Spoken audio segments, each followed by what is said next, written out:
Hey, welcome back to Broken Dice Games. My name's Sam. In this video, I thought I'd shake things up with some controller rumble or vibration. Rumble. We'll call it rumble. So we're going to be using the new input system, and I'm going to show you how you can easily do controller rumble. It's pretty easy and straightforward, but we're going to be implementing a script that will do different rumble patterns to make it a little interesting. So we're going to do a constant rumble pattern, we're going to do a pulsing rumble pattern where it pulses, and then we're also going to do a linear one where it'll start at a value and then over time it's going to go to an ending value. Before we get started, don't forget to subscribe to my channel where I post a new game dev related video every other Friday. Alright, let's get started. So I threw together a simple UI to interact with my script that rumbles the controller, and I'll go through that in a second. So then looking at my scene here, we have player input handler. So this is using the new input system, and you have to use the new input system to use controller rumble this way. And I also have my controller plugged in, and I have this rumble script. So this is where all the real work is being done. So let's take a look at this. So in this rumbler script, I created an enum to define different rumble patterns. So we're going to do a constant rumble, so it's just going to set the motor speeds and just go for X many seconds and then stop. And then I also have pulse, where it's gonna pulse, rumble, stop, rumble, stop. And then we also have linear, so it's gonna start at a value and gradually make its way to target speed. So we have some public methods on our rumbler, and we'll get into those in a second. Just kind of explaining some of these variables. So we have our player input reference, which we set in the awake function. Just grabbing the player input component from our game object, and then we also have our active rumble pattern, and then we have some variables to track what we're doing for the rumble, and I'll go into these as we use them. So then in our update function, basically we're doing a switch through our different rumble modes depending what mode we're on, and we'll be doing different behavior based on that. Alright, so let's look at this rumble constant method. So it takes in a low, a high, and a duration. So what do those variables mean? So if you look at my UI, we have our controller, and you can set the low frequency motor and the high frequency motor, and in the Xbox controller they have to be placed left and right.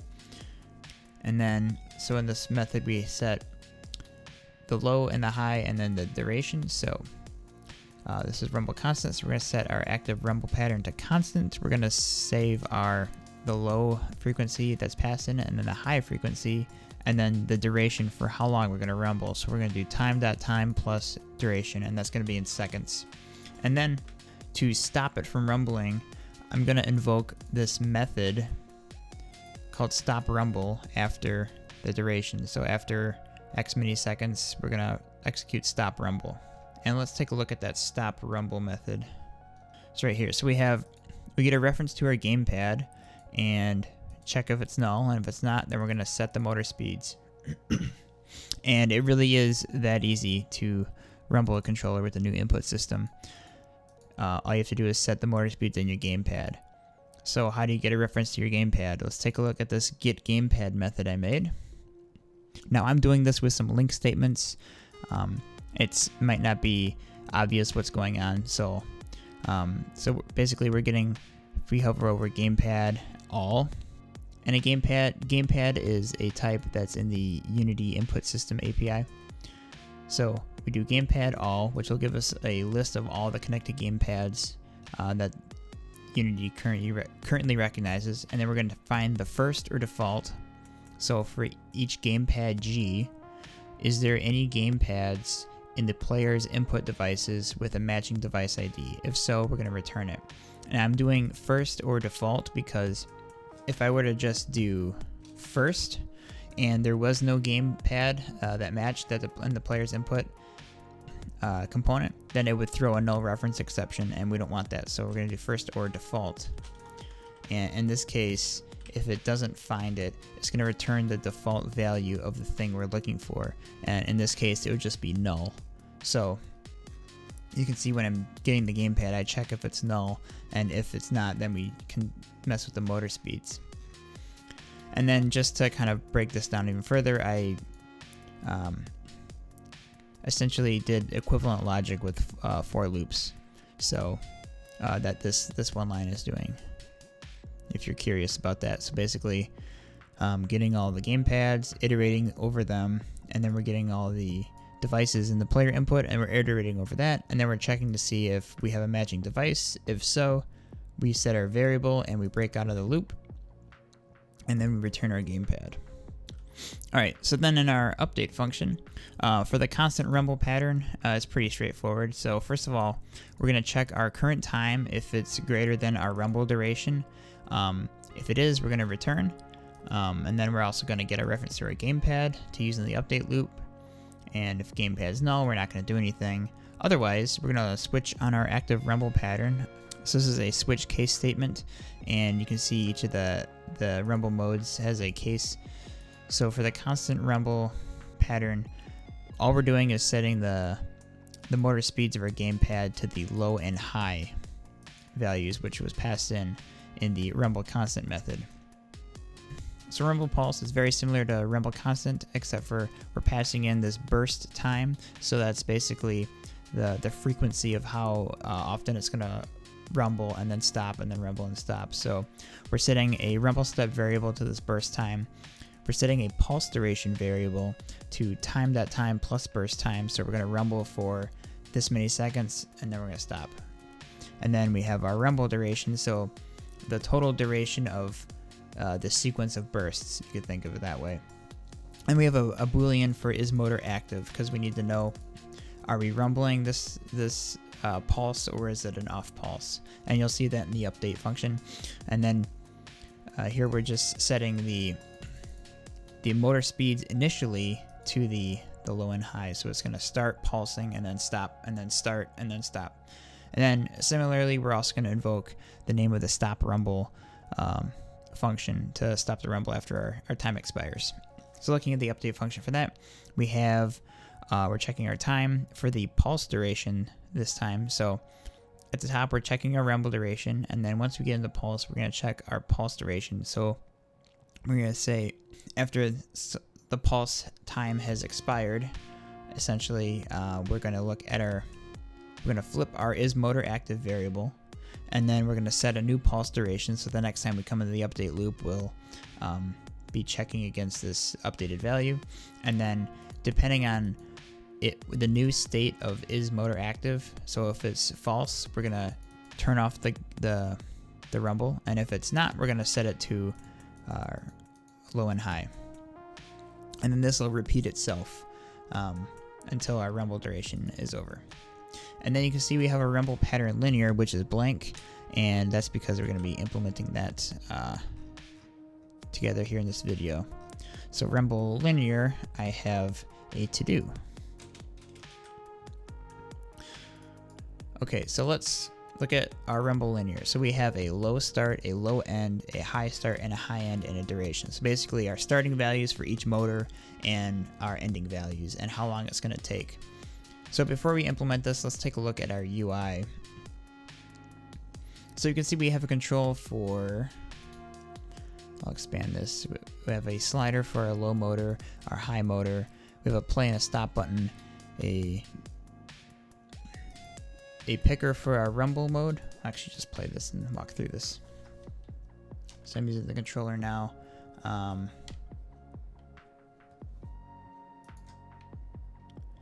So we have our time, so we get 3 seconds, 5 seconds, and 10. I'll do 5 seconds.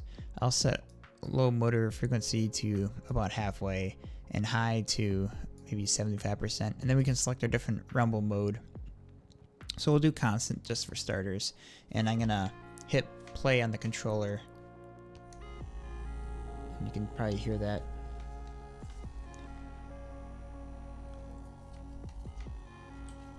And then after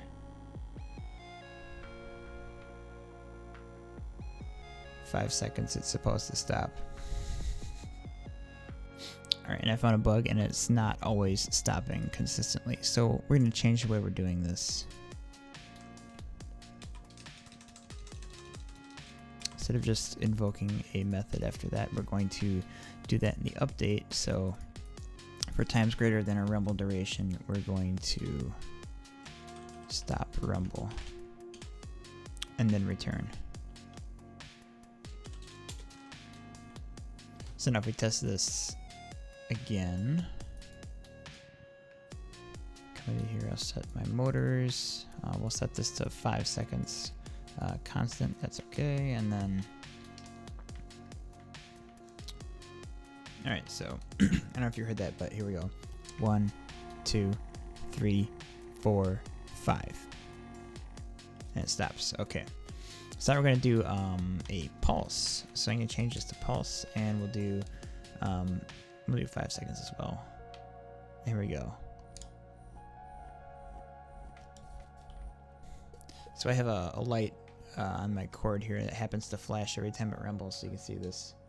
It's pulsing there.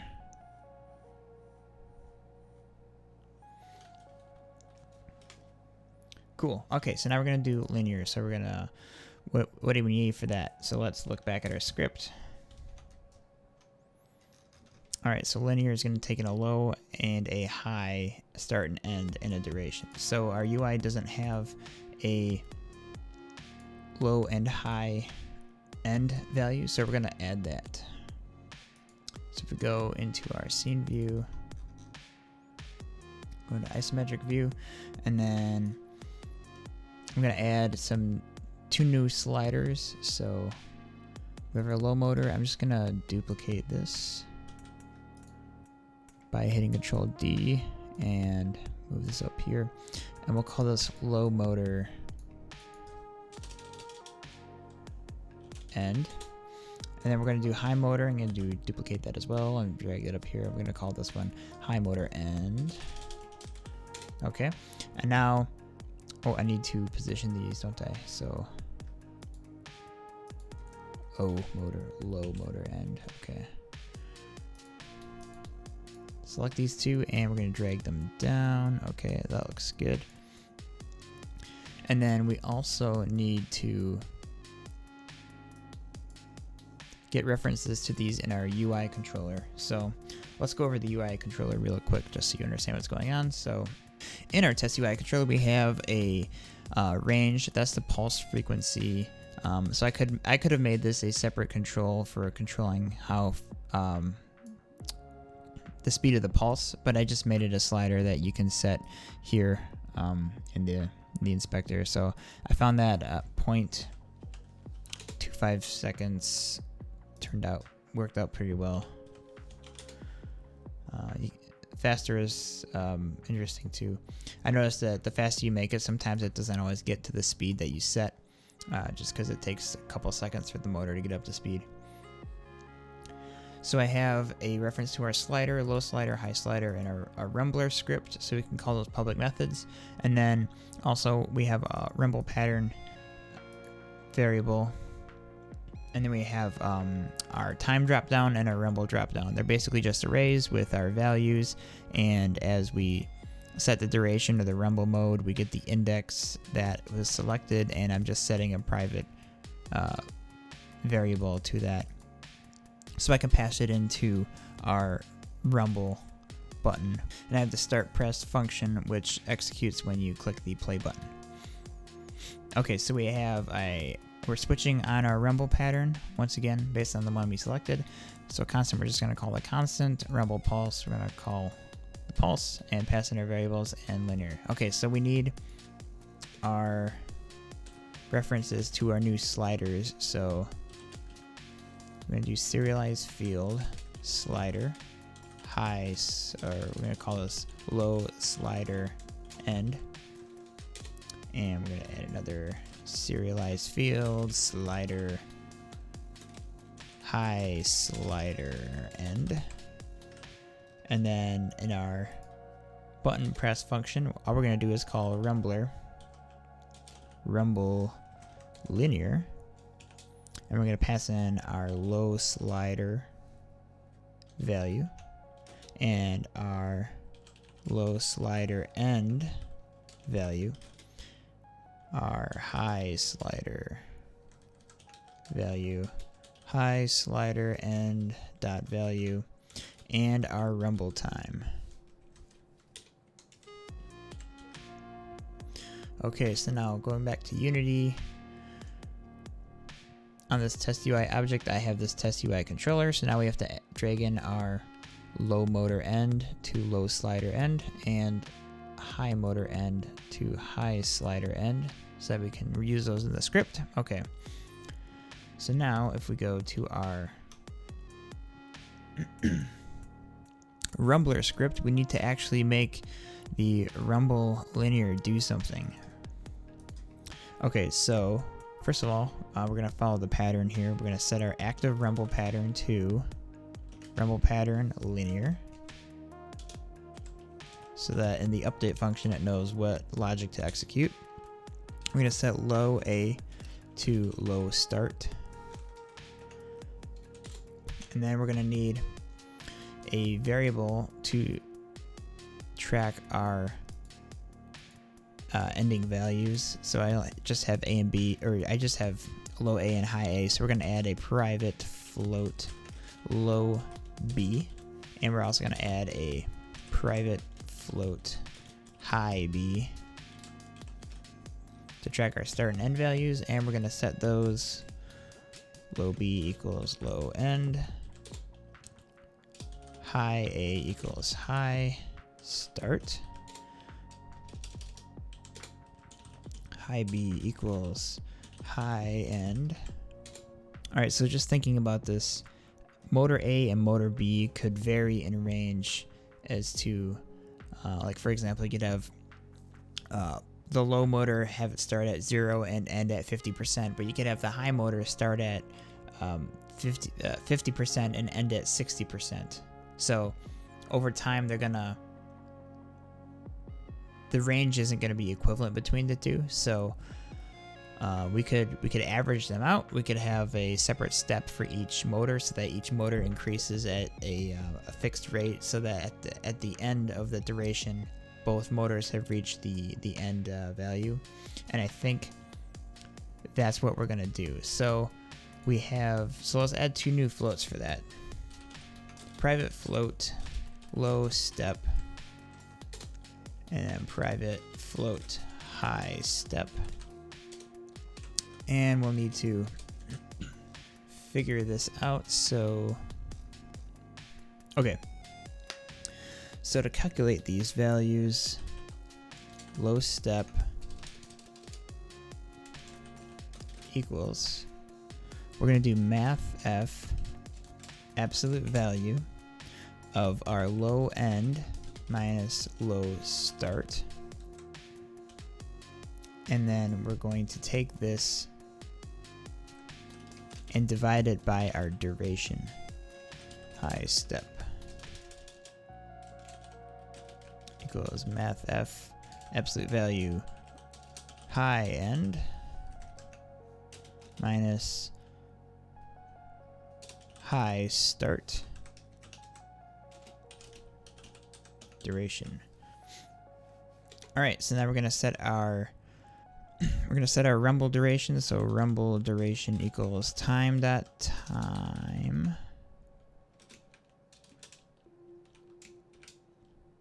plus duration, and I think that's all we need to do.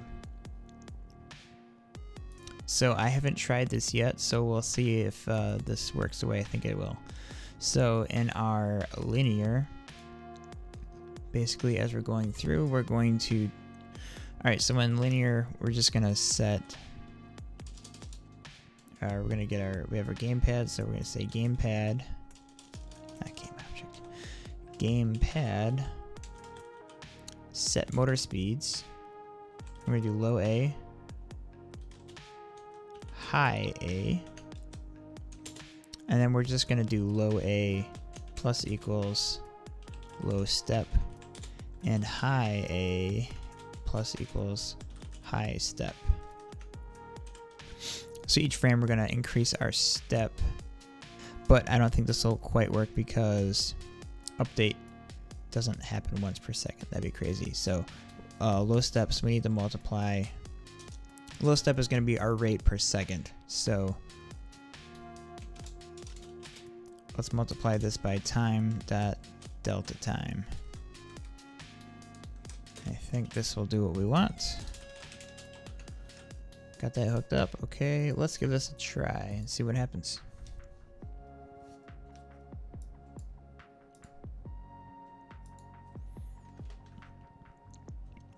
All right, so simple. We're gonna start at 0 and we're gonna end at 100.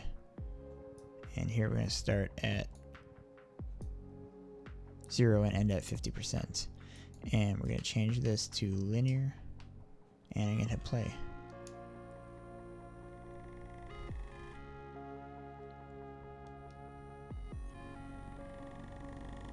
I don't know if you can hear that, but it starts off low and increases in intensity, which is exactly what we want.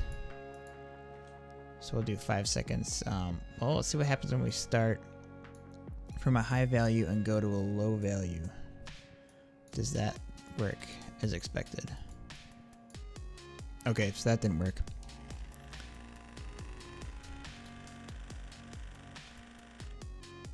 Because we're doing math absolute value, and if this is negative, we actually want to be going in that direction. So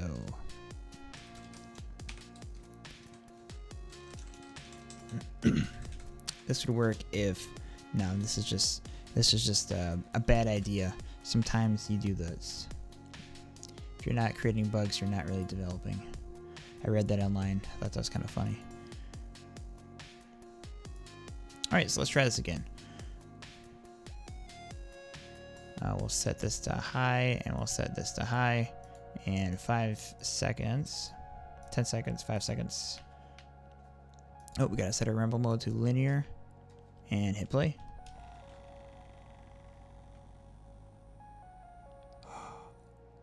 It worked. All right, so it starts off really intense, if you can hear that, and then it fades off. Cool. So just kind of recapping what we did. We took the new input system, player input, and I have this set to auto switch so I could use my mouse and the gamepad in this UI.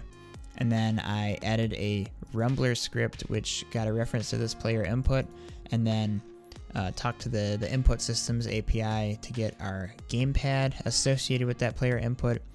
And once we have the gamepad, we can then set the motor speeds.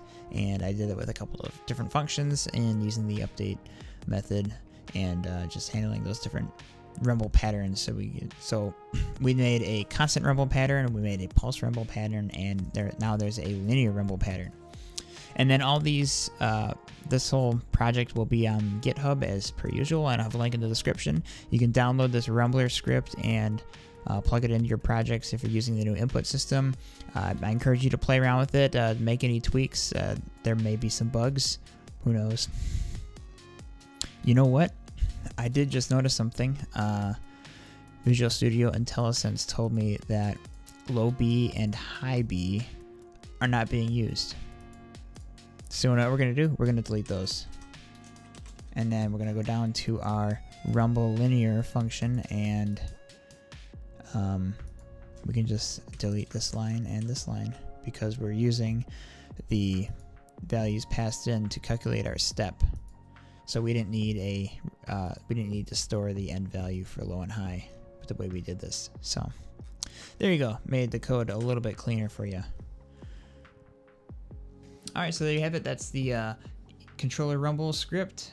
As always, I have this in my GitHub. You can download it and make some tweaks, do whatever you want with it. I don't care. Also, if you like this video, give me a thumbs up and let me know. And also, if you have any questions or any other ideas, leave a comment and we can continue the discussion there.